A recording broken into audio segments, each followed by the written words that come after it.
Rumors going around now that Ennis' next opponent will be Lima. This is a guy that's ranked number 10 right now, and he's pretty much been floating around the division for a minute now. It's around 34 years old. 32 years old, my bad. 32 years old. He's from Angola.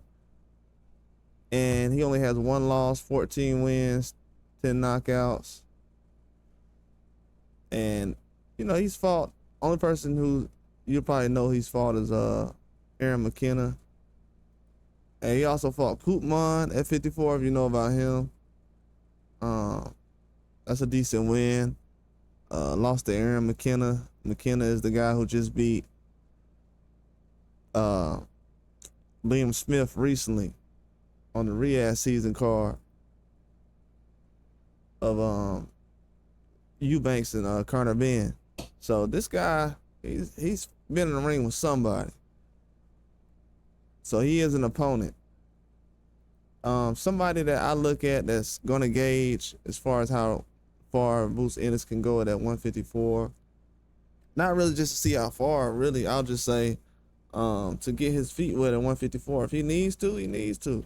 I mean, hey, better safe than sorry. Some people say guys need tune-ups all the time. I mean, that's his preference. I wouldn't prefer it just because of the history of other fighters and what they've done.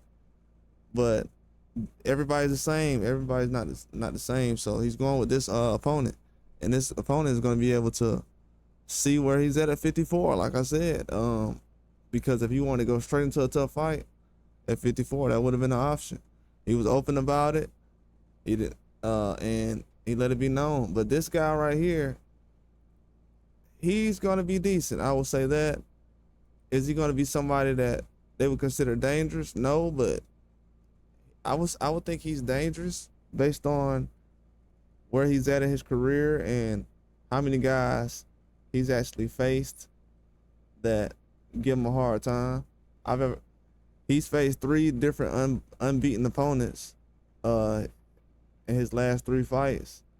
They were combined 52-0. So he's just not fighting anybody. He is jumping in the ring with somebody.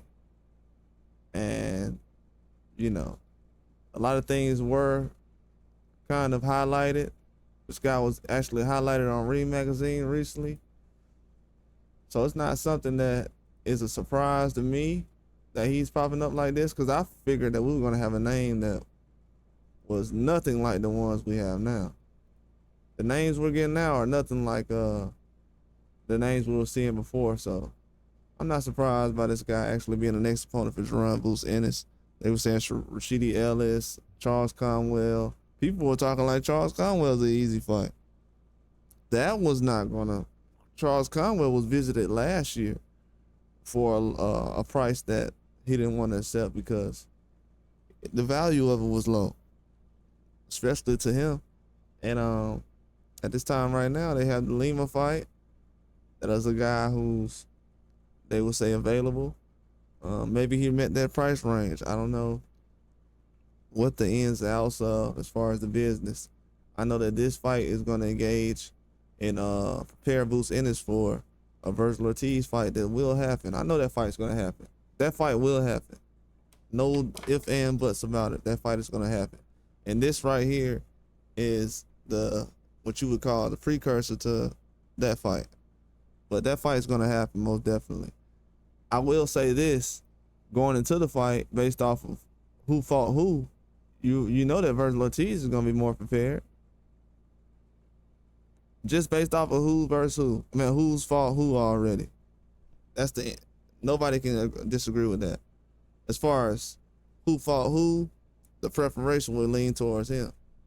So, I mean, if he wants to go in the fight with Virgil Ortiz after fighting a guy like Lima and he feels like he's prepared, let him do it. But that's all I got. Like and subscribe.